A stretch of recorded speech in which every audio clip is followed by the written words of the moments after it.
Hey guys, it's Amy at Zoe Beck, and I'm going to do a March Mystery Madness recommendations and possibilities video. So what I'm going to do is I'm going to talk about some authors and some series and some books that I have read, and then I want to talk about ones that are on my shelf that are possibilities for March. So it's a month-long readathon reading mysteries, which is really awesome because, again, mysteries is one of the things that made me start reading in the first place. It was the reason I love reading is that I fell in love with mysteries pretty early on, and most of the books that I really enjoy usually have a mystery element in it. Those are my favorite kind of books, is that there's some kind of mystery to solve by the end. So, I'm gonna, as I said, I have quite a few different kinds of mystery series. I do kind of across the board, all across the board. I like all different kinds of things. I mean, I didn't really pull many classics though, so I didn't quite go to that length. I figured I had pulled enough books that I didn't do that. But so I'm gonna start kind of with my, I did one golden age here one. And so we'll just start with Agatha Christie. Again, a lot of people have already read Agatha Christie, but I think that she's definitely was a great mysteries to start with. And then Our None is one of the standalones. I read this when I was 12 and pretty much changed my mind about reading, like as in I wanted to read all the time. So this was definitely one of the reasons I like to read. And so she has a great, as I said, a really huge catalog of books. And then There Are None, I think, is the best. I read probably about half of the Hercule Poirot books back when I was a teenager. I have not really revisited them since. I have never read Miss Marple, so there is a chance that at some point I might pick up the Miss Marple, the first book. I might get that from my library since I have not found a used copy yet. I don't know why. I think it's Murder at the Vicarage. Anyway, but I do recommend Agatha Christie. Again, most of her books are pretty short. I think you can read them in any order, really. I don't think there's any reason, there's no reason to read them. I mean, yeah, don't have to read them in order, although some people are reading like the whole Hercule Poirot series, and it's like 30 some books. And again, as I said, I read like half. Anyway, so then we'll move on to the, I think these are, 50s. 50s and 60s and 70s, I think, is Mary Stuart. So I read all these when I was a teenager. Again, these mysteries are more, these are, I would call travel mysteries. So usually it is a young woman who is striking out on her own, either to go have a holiday somewhere, or she's visiting relatives or something, and then everything goes wrong. And there's usually some mystery, either somebody's missing or somebody's murdered, or, you know, and she gets kind of caught up in it. There usually is a kind of romantic element in this, but it's not the main point of the story. The story is the mystery. So I love her, seeing her, the places that she gets to go and everything. I'm in the middle, or I just started my reread a couple of years ago. When everybody else started reading them, I'm like, I need to reread them. And of course I bought new copies because really I had them all in the really old, like 60s and 70s copies that I picked up along the way when I was a teenager. So I'm rereading them for the first time in a really long time, most of these. So Nine Coaches Waiting is the next one I'm going to read. So maybe I'll get to pick that up. We will see. Another author that I think she was 60s and 70s. I mean, and into the 80s. Oh, 60s, yeah. So this came out in 1960. So this is Mistress Melon by Victoria Holt. This is the first book that she published, and I think, I mean, again, she has dozens of books, and I think she has several other pen names and stuff. But this is the one that's, these are more gothic. These are, like, some of these are historical fictions. A lot of hers has to do with historical fictions, actually. So, but they're more gothic, you know, think more Rebecca, Daphne du Maurier kind of thing, but not to that extent. These are a lot shorter. They're just a lot of fun, but there's usually a mystery involved of something's happened in the family or in the area, and the young woman is kind of related to this, or comes into, I think this one comes in, she comes in as a governess after the man, the guy who brings her in, his wife had died or something, so something happened. So there's a mystery, there's usually something. But these are like really quick gothics. Again, they're all standalones, so easy to pick up. And you can, there's usually some used bookstores and stuff. I just have really old copies for when I picked them up. And then, of course, there's another one is Phyllis Whitney. I think she's more 70s and 80s. So this is 77, but I don't remember what the first book is. I've read several, like a dozen or so of hers as well. This is my favorite, The Stone Bowl. I reread it. Did I reread it last year or the year before? And I hadn't read it in years. So there's a couple of these I really want to reread, but this one's one of my favorites. And again, she is much more, she's kind of more on the side of Mary Stuart, as in it's a young woman who gets involved in some kind of mystery. So I think these are all, again, very good standalones. There's usually something going on. Again, and there is romantic elements in this one as well as the other two, but not, again, it's still, it doesn't go quite that far. I mean, or, you know, it's Fade to Black or something. You don't see things. It's just, they talk about it. So then we're going to go a little into the 80s. And we're going to bring up my favorite mystery series, which is Bill Crater. I had to bring him up. So his series starts in 1986 and ran until last year. The last book was published, 24, did I say 25 books? 24, 25, one of the two. I finished the series in December, but I'm going to restart reading these. These are one of the series that I've read them.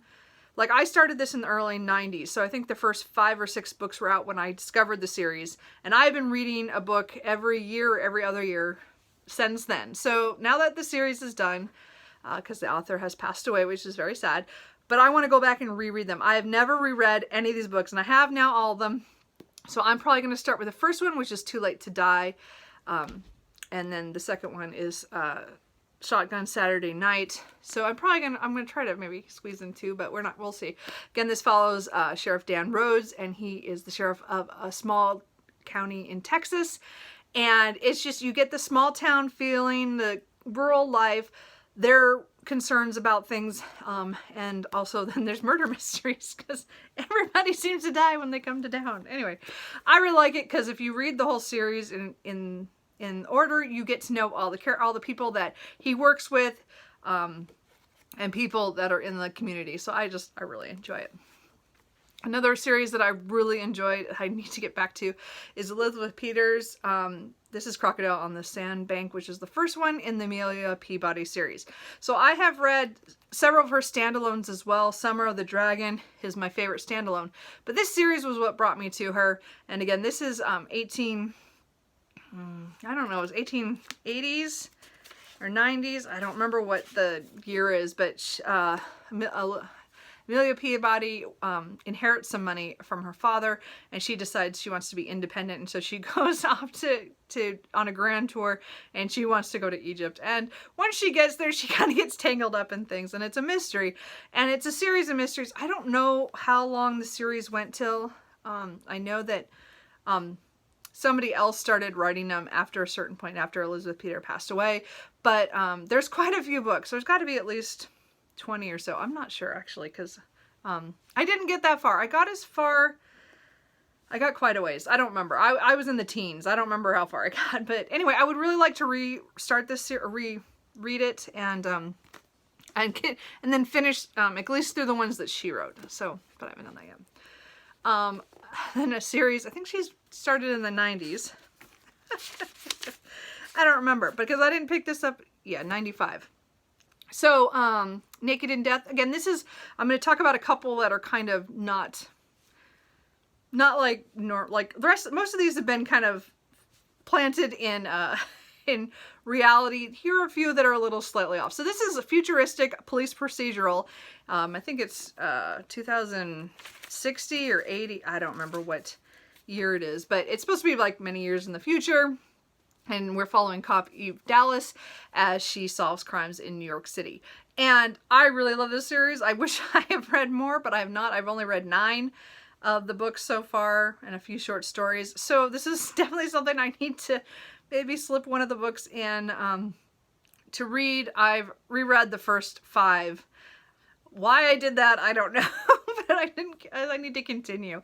So, but these are all very good. They're all mysteries, like self-contained in these, but the story, if you read them in order, you get to know the characters and all the people that surround them. And that's the kind of series I really love, is that you get to know all the people around them. And this is, again, kind of futuristic. I want an auto chef that cooks for me. Anyway. And then another, like I want to mention just urban fantasy. I just grabbed one. There's quite a few that I have, that has like mysteries involved, but they're supernatural. So this one is more on, cause that was more sci-fi. This is much, or, you know, just a little bit. And then this one's more fantasy, where this is I don't know, a cop who, in London, who, a police officer, whatever. And he goes to interview somebody on the street by a murder site, and you know, he doesn't think anything of it. Turns out the guy is a ghost. So there is speculative elements in here and fantastical creatures. It's a great, fun series, but there's always a mystery. And so I think those are also good picks.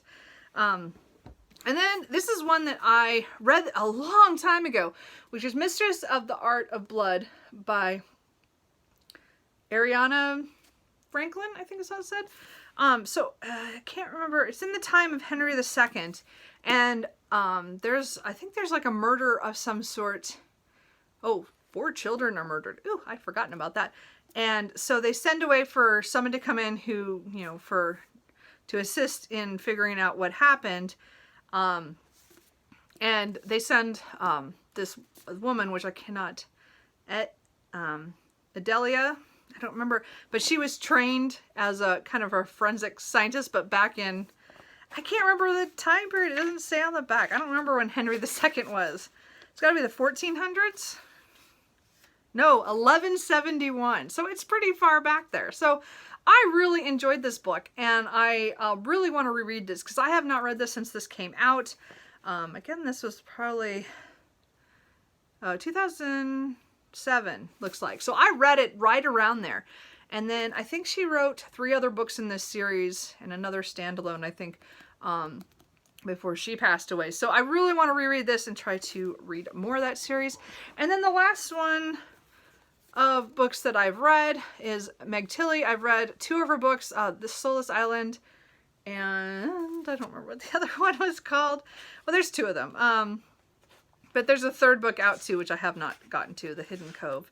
I can't think what the 2nd one is called.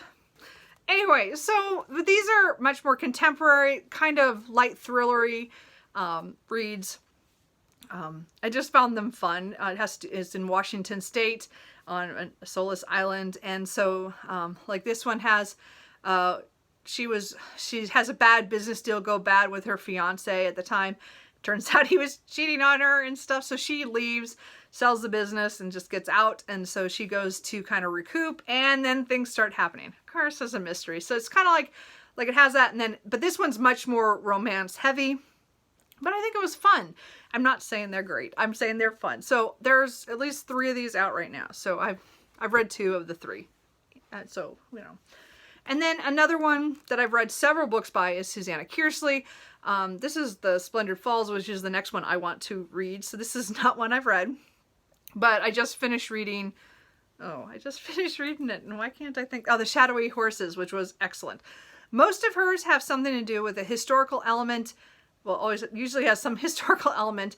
And then sometimes it has a dual timeline with the past and the present, which is one of my favorite tropes in historical fiction. But what these usually almost all have some kind of mystery. So like this one has a mystery of the girl who's going, I think she's going somewhere in France. And she's supposed to meet her cousin, and he doesn't show up. So it's a mystery of what happened to her cousin. And she doesn't know what happened to him. And I think that's kind of what it is. But there's this story about a queen from way back. So I don't know. But anyway, so I like Susanna Kearsley for a slightly fantastical element, but with a lot of history, with a mystery, and then romance. So I think it's a really good combination. Again, Nora Roberts writes a lot of thrillers. This is one I have not read yet. I read a whole series of her stuff back when she first started going to thrillers, like, is it Naked Sins and that kind of Hot Ice and those kind of series. Like I read like a lot of those first ones because that was the first time I read Nora Roberts, because I was more attracted to the stuff with the mystery. and not the romance, even though they had romance elements. And I think this one does it too. I think this one is something about the girl's father was a serial killer or something, or killer of some sort, or something happened and then somebody's after her now years later after her dad was in prison. I don't know. I just hear it's good. So it's on my list of ones I want to get to. And then another author I've read a lot of, but not mysteries, per se, is Jennifer Ashley. This is Death Below Stairs, which is a Kate Holloway mystery. So it's the first book in that series, and I think it's like 1880s. I don't remember her timeline on here, but 1881. So I've read a lot of her historical romances and her shifter romances, but as much as a lot of urban, those kind of things have mysteries, light ones in them, this is like a solid mystery. And she has a couple other series under her other pen names, but this is the one that's under her name. So I really want to get to that. And then just really quick, I'm going to flash up like all the books that I have that are, I've never read any of their books before, but I'd really like to try. So I have The 7 Deaths of Evelyn Hardcastle by Stuart Turton. I have The Broken Girls by Simone St. James. I have A Study in Scarlet Women by Sherry Thomas. I had The Beekeeper's Apprentice by Laurie R. King, which is like Sherlock Holmes pastiche. I think those two were both, you know, based off of Sherlock Holmes. I have Murder at the Bright Well by Ashley Weaver. I think this is the Amory Ames mystery. A Test of Wills by Charles Todd. An Inspector Ian Rutledge novel. It's like after World War I believe. So I think it's in the middle. Yeah, after the Great War. So it sounds like a mystery back then. That sounds cool. The Seeker by S.G. McLean. I think he is in Cromwell, London. Kind of reading Cromwellathon right now. And he is one of the agents. I don't know. Of course, there's Macy Dobbs by Jacqueline Winspear, which is the first in the Macy Dobbs series. I have a Georgette Heyer mystery, The Unfinished Clue, which is kind of, I'm leaning towards reading that because this is written in 1934, I believe. My mom said she really liked those back when she was a kid. I also have A Rising Man by Amir Murkheejib. I'm not sure, but I think this has to do in Calcutta in 1919. So pretty sure this is a mystery. I thought it was, I don't know. The Widows of Malabar Hill by Sujata Massey. It's a mystery of 1920s India. Looks good. Nefertiti, The Book of the Dead by Nick Drake. One of my friends just read that and she liked it, so I should read it. The Antonomist, is that how you say that? I don't know how you say that, guys. Wife, by Anne Lee Herber. This is a Lady Darby mystery. I can't remember. Scotland, 1830. So she's a widower, and then she sometimes, I think she does something medically and macabre. I don't know. Sounds good. And then the last one I want to mention is one that's been on like my oldest TBR. I mean, again, I have two. I probably could have showed this too. I do want to read this. I'm pretty sure this is a mystery, Instance of a Finger Post by Ian Pierce. And I would love to get to The Name of the Rose by Emburgo Echo. And then this is 1327. And this is a mystery of it's a murder at where some monks are. So, I don't know. Anyway, so that's it. Again, the first ones were all ones that I'd read. And the rest were all the last mass of stuff is that ones that are on my shelf that I could read. So let me know if there's anything I should pick up sooner rather than later, or any of these you're interested in reading, or any of them on your TBR. Let me know. And I hope you guys will pick up at least one mystery. That's all I think you all just to participate would be good. Mysteries are awesome. Anyway, I will talk to you guys later. Bye.